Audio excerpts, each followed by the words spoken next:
Okay, so we're just going to break down what would happen if you try to apply arm energy. If you think of the hand as only supporting the arm energy rather than moving for itself, there's two things that are going to happen here basically. So firstly, from the key, if I let the hand and the arm kind of drop down, I'll try and keep my hand relaxed for now. Now I tried to keep that relaxed. It didn't happen because it's impossible. If I literally kept it relaxed, this is going to happen.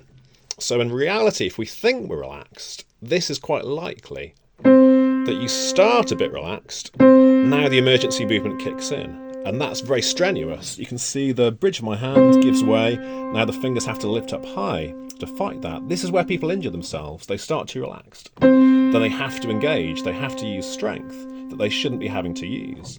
So the alternative to that, firstly, let's say we resist that movement, that's one option. But supposedly, this is taking work off the hand. Now we're resisting. How does that take work off? So I can do this,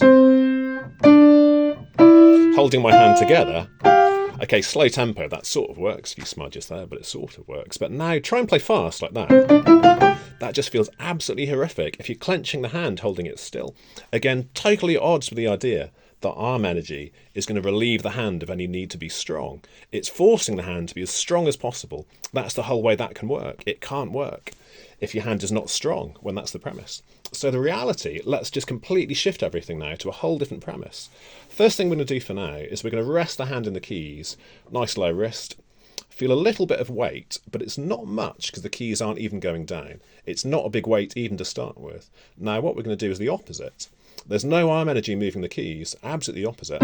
The hand plucks, now you're free. Stop and reset, same again.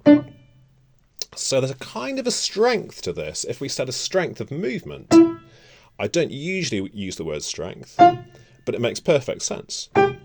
The strength we're using here, it's not for the sake of clenching, it's not for the sake of resisting, none of those things. We're using a kind of strength of motion, and that's plucking us out of the keys. Now, if you're new to this, don't do it too much straight away. You may get tired when you first try this kind of movement.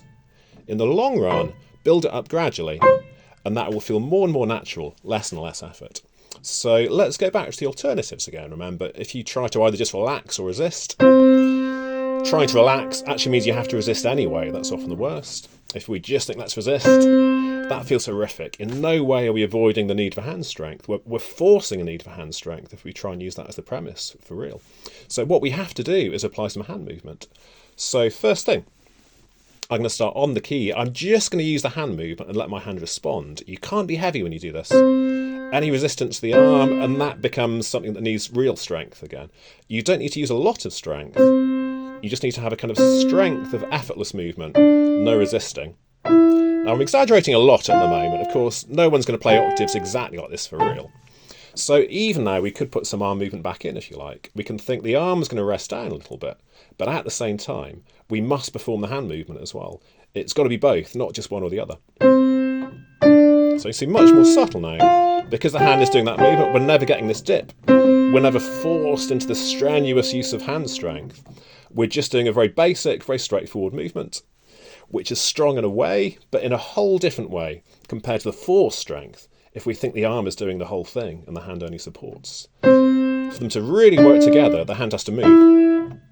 Let's do that now from a height. Let's see if I really kind of come down on the keys, particularly here. That can be absolutely horrific if you don't try to move at all. If you time the movement, remember you've got to learn this first. Don't try that before you've mastered this motion.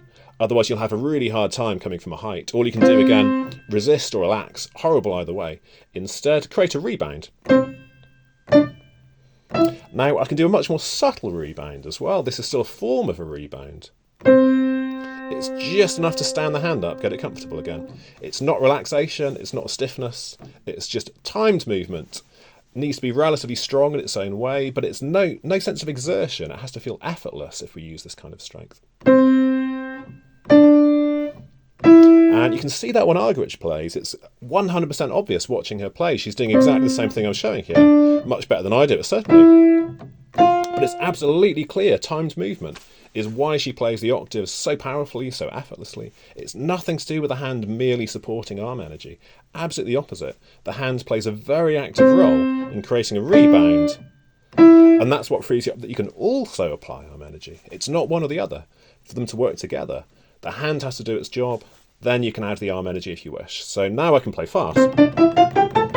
There's enough of the hand motion going on, it becomes possible to transmit arm energy through a hand that's doing its own job properly with movement.